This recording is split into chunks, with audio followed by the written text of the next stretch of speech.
મારા આગળની મહેનત મારી સાચી ગઈ વાત છે તમારી. શું કરવું હવે? કુદરતની આગળ કોઈ નો હાલે નહીં. રોવો તો ખરા. તો સાચી વાત આ છે. બધું બધું ધૂળ થઈ કુદરતે બગાડી ગયું. નાખ્યું બધું.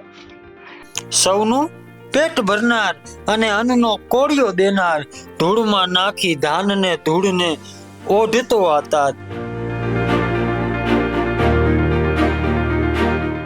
કિસ્સા છે ખાલી અને સપનાઓ અમારા લીડમાં છે, વાવ્યા છે ખેતરો અને આબાદી એમની ભેડમાં છે.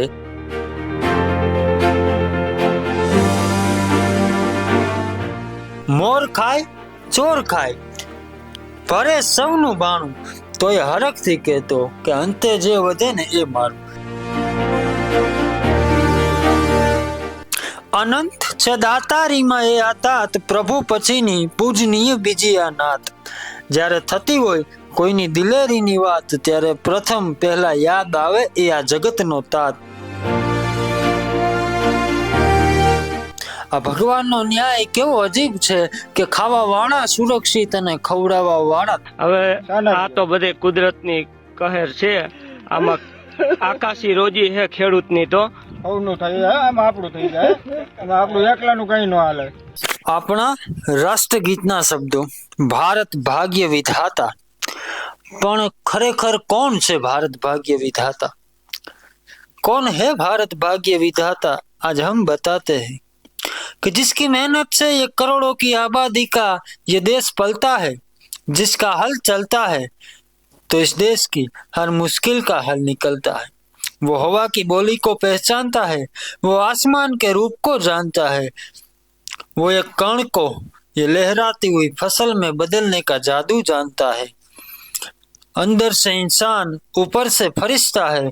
इस धरती से, इस मिट्टी से जिसका माँ और बेटे का रिश्ता है, वो अन्नदाता ही हमारे भारत के भाग्य विधाता है.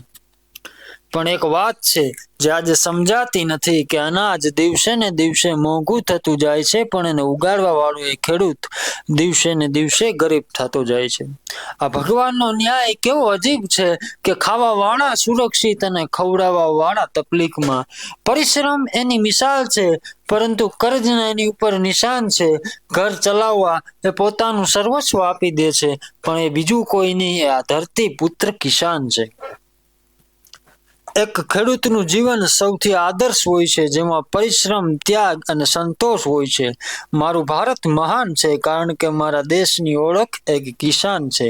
ખિસ્સા છે ખાલી અને સપનાઓ અમારા લીડમાં છે, વાવ્યા છે ખેતરો અને આબાદી એમની ભેડમાં છે.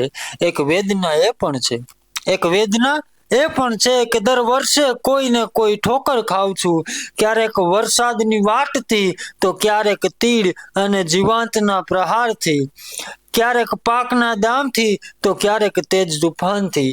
પણ શું કરું હું રહ્યો એક ખેડૂત, હું પોતાની જાતે જ ઊભો થાઉં છું, કારણ કે હું જન્મથી જ આત્મનિર્ભર છું. અનંત છે દાતારીમાં એ આતાત, પ્રભુ પછીની પૂજનીય બીજી આ નાત. જ્યારે થતી હોય કોઈની દિલેરીની વાત, ત્યારે પ્રથમ પહેલા યાદ આવે એ આ જગતનો તાત. સૌનું પેટ ભરનાર અને અન્નનો કોળિયો દેનાર, સૌનું પેટ ભરનાર અને અન્નનો કોળિયો દેનાર, ધૂળમાં નાખી ધાનને ધૂળને ઓઢતો આતાત. અરે મોર ખાય ચોર ખાય અને ભરે સૌનું બાણું. મોર ખાય ચોર ખાય, ભરે સૌનું બાણું, તોય હરખથી કહેતો કે અંતે જે વધે ને એ મારું. કુદરતનો માર, લીલો દુકાળ, સૂકો દુકાળ, માવઠા કે જીવાંતના ઉપદ્રવ સામે એ લાચાર છે. બિચારો ખેડૂત અરુણ્ય રુદન કરે છે. ભાવ પાકના બંધાઈ જાય છે, પાકે ત્યારે સિઝનમાં ઓછા મળે અને એ જ પાકનો વેપારીઓ સંગ્રહ કરીને પૈસા કમાય છે. ઉત્પાદન કરનાર દેવામાં સંપડાતો જાય છે. આવી અવદશા છેલ્લા 15 વર્ષથી ચરમસીમાએ છે.